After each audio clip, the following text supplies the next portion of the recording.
আসসালামু আলাইকুম। একটা ছোট্ট ভিডিও করছি। ভেরি রিসেন্টলি ইলিয়াস, যে ইউটিউবার আছে, সাংবাদিক ইলিয়াস, তার ভিডিও আমিও দেখি। তো তার সেনাবাহিনীর কমিউনিটি, সেনানিবাস, মোটামুটি সব কিছু নিয়ে তার কিছু কথা খুবই আপত্তিকর মনে হচ্ছে।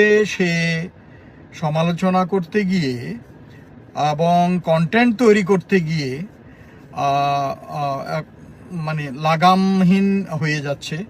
তো আমার মনে হয় জিনিসটা ভালো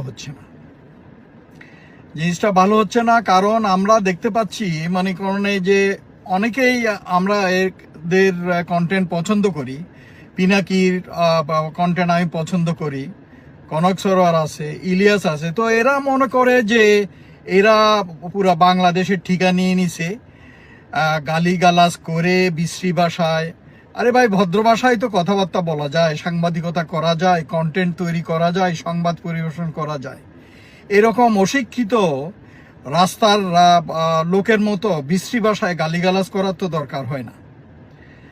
আর সেনাবাহিনীর ভিতরে যে খারাপ লোক নাই তা তো না, আমরা তো এটা কেউ বলি না। সেনাবাহিনীর ভিতরে খারাপ লোক আছে, আমলাদের ভিতরে খারাপ লোক আছে, পুলিশের ভিতরে খারাপ লোক আছে, সাংবাদিকদের ভিতরে খারাপ লোক আছে, সব শ্রেণী পেশার ভিতরে খারাপ লোক, গান্দা লোক আছে, দুর্নীতিবাজ লোক আছে।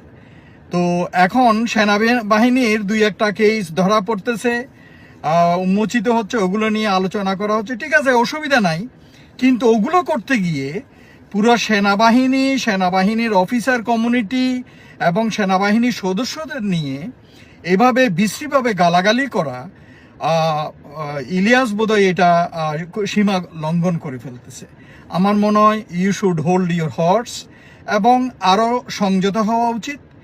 এই ধরনের বিশ্রী সাংবাদিকতা না করে একটু সংযতভাবে সাংবাদিকতা করা উচিত। কারণ সব কিছুর কিন্তু একটা কনসিকুয়েন্স আসছে, এটা মনে রাখতে হবে। আমরা যে কাউকে কোনো অপরাধীকে সাপোর্ট করতেছি তা না। দুর্নীতিবাজ যারা, অপরাধী যারা, তারা এটার খেসারত দিতেই হবে এবং এটা দিবে।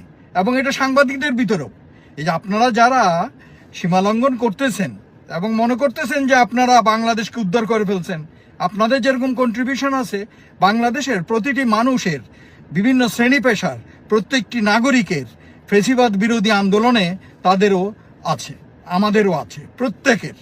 কিন্তু আপনারা যদি মনে করেন আপনারা ঠিকা নিয়ে নিছেন এবং এই ধরনের ইচ্ছা মতো গালিগালাজ করবেন বিশ্রী ভাষায়, এইটা কিন্তু ঠিক না। কন্টেন্ট বানানোর জন্য, ভিউ বাড়ানোর জন্য এইভাবে করা ঠিক না। আমার মনে হয় আপনার সংযত হওয়া উচিত।